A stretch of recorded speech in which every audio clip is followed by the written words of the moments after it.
my name is Kathryn. I am part of the Fuel Up to Base 60 team, and today I am making yogurt crunch. You will need about a cup of Greek yogurt, strawberries, and your favorite healthy cereal. First, get a couple scoops of Greek yogurt.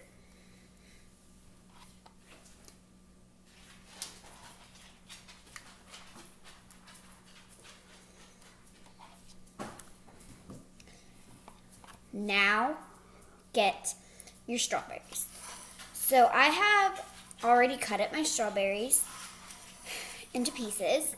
So you can just put as many strawberries as you want on there. Just put it on top.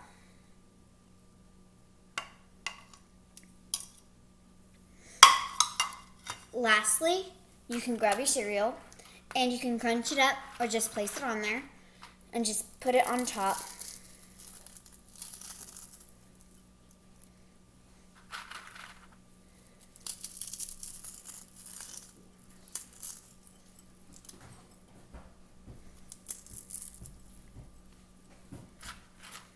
I hope you enjoy your delicious snack.